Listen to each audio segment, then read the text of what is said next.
Hi again, welcome to our promo week here at Beat the GMAT. I'm Isaac, I'm from MasterGMAT. I'm one of the senior instructors, and today we're going to look at another sentence correction question, this time a little bit harder than the last one we saw.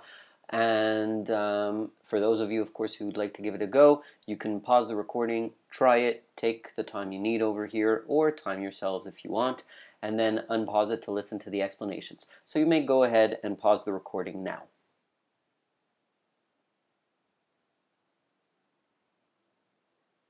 Okay, welcome back. So, what's the first thing we do in an SC? I hope all of you are shouting, well, to read the sentence and find anywhere between 0 and 2 grammatical errors. So, if we read this, do we notice anything? I'm not going to read the whole thing over here, but let's just take a look. An apprentice who, in an attempt to avoid the house chores, experiment with uncontrollable magic and nearly perishes as a consequence.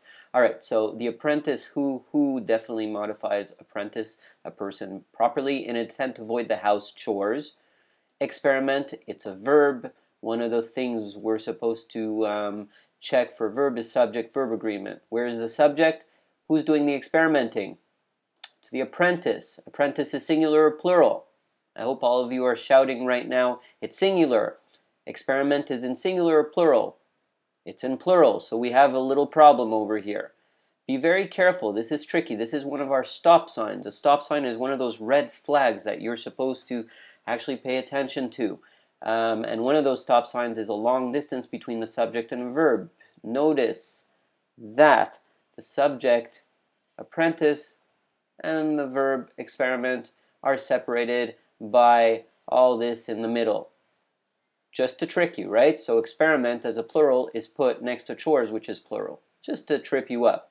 We have another verb, perishes, and it's still the apprentice, and that's actually a little hint, that it's supposed to be in the singular. So we can get rid of A right away, obviously, because experiment doesn't agree with apprentice.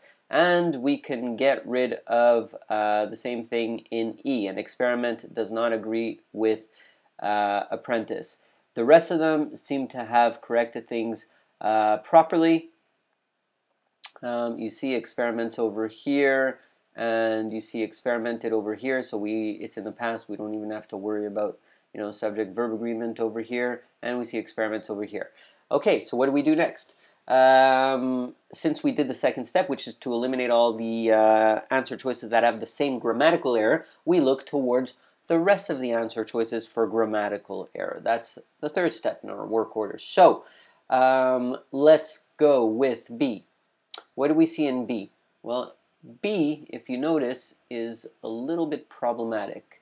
An apprentice who experiments, that's fine. Who modifies apprentice. Remember all your stop signs, right? Experiments goes with apprentice. With uncontrollable magic in an attempt to avoid the house chores and nearly perishes as a consequence. Well, what is the problem in B exactly? Do we have a problem? It wouldn't seem that way, right? Everything seems to be in order. If we're not sure, what do? We don't just pick it, we leave it alone. Let's go to C. Take a look. Now we have a little bit of a change, right? Portraying uncontrollable magic that is experimented with, okay, by an apprentice in an attempt to avoid the house chores, who nearly perishes as a consequence. Wow. Okay, so we have quite a few changes. Let's take a look over here. An easy stop sign to look at is the who. Who, basically, as a relative pronoun, is supposed to modify what? A person. And it's supposed to modify the noun that is next to it, usually before it. What's before it? Chores. Is chores a person? Absolutely not. Doesn't make sense for who nearly perishes. It's not the chores that nearly perish. So that doesn't make any sense. Plus, you see that, as the verb is problematic too. Chores and perishes obviously don't agree. One's singular, one's plural. But anyways, we could eliminate just on this basis. But let me click on this just for the sake of clicking. Take a look at our time awareness tool. Our time awareness tool is actually a tool that over time makes you super aware of how long it takes you to answer a question, which is obviously very important in the GMAT. We click on that. Now take a look at our little stop sign.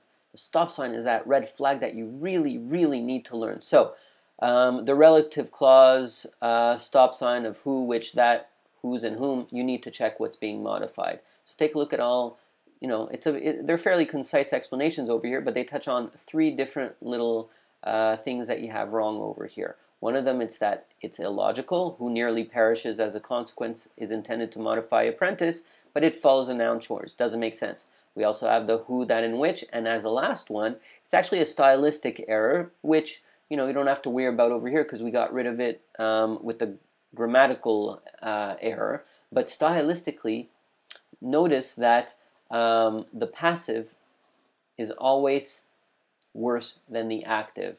Okay, as a stylistic issue, they enjoy the active much more than the passive. It's not that the passive is wrong, it's simply that the active is preferred over the passive, everything else being equal, everything else being grammatically correct. In this case, right, uncontrollable magic is experimented with isn't as concise as the apprentice experiments with uncontrollable magic. So 3 reasons why we get rid of this. But take a look, we get to try again. We don't spoon feed you the answer. Okay, that's very, very important. Now, take a look at D. An apprentice who experiments, that's okay, with uncontrollable magic in an attempt to avoid the house chores and nearly perish as a consequence.